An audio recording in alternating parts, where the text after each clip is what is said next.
Buffer zone FTL అంటే ఏంటి? Flat ఇది రెంట్ కొంటున్నాం మేము. ఓ సంవత్సరం అయిందమ్మా మేము వచ్చి హైదరాబాద్ వచ్చి సంవత్సరం వచ్చి బిజినెస్ స్టార్ట్ చేద్దామని ఏదో ఒకటి కడుపు కోతకు పెట్టుకున్నామ్మా. నలుగురు ఆడపిల్లలమ్మా మాకు ఏదో బతకాలని వచ్చినావు కానీ ఇలా కూలగొడతారని తెలుసా అమ్మా. అక్కడ ఎందుకు కట్టడాలు కూలుస్తున్నారు? మరి ఈ విషయాలేంటో తెలుసుకుందామా? హైదరాబాద్ పరిసర ప్రాంతాల్లోని చెరువులు, నాలలపై అక్రమంగా నిర్మించిన భవనాలు, కట్టడాలను అధికారులు కూల్చివేస్తున్నారు.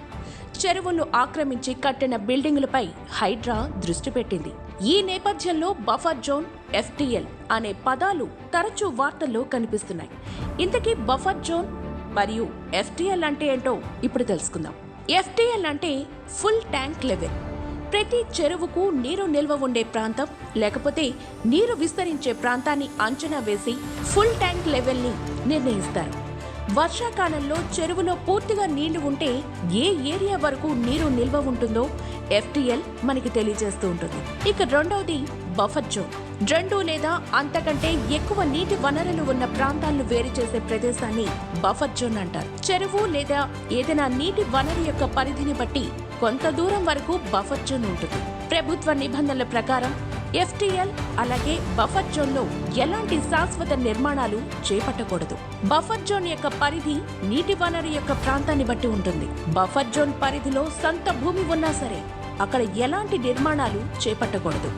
ఆ భూమిలో కేవలం సాగు మాత్రమే చేసుకోవచ్చు. అసలు ఏంటి ఈ హైడ్రా?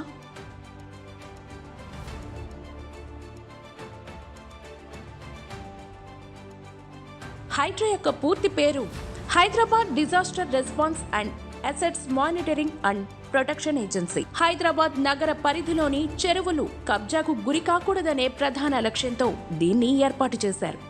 చెరువుల పరిరక్షణ, అక్రమ నిర్మాణాలకు అడ్డుకట్ట వేసేందుకు హైడ్రా ఏర్పాటైంది. హైడ్రా పరిధి ఔటర్ రింగ్ రోడ్ అంటే ఓఆర్ఆర్ వరకు విస్తరించి ఉంటుంది. హైడ్రాకు చైర్మన్గా ముఖ్యమంత్రి వ్యవహరిస్తారు.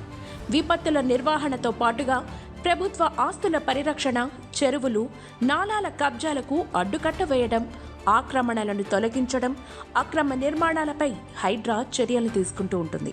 మరి ఇలాంటి ఎన్నో కొత్త విషయాలు తెలుసుకుంటూ ఉండడం కోసం చూస్తూనే ఉండండి సైరన్ టీవీ.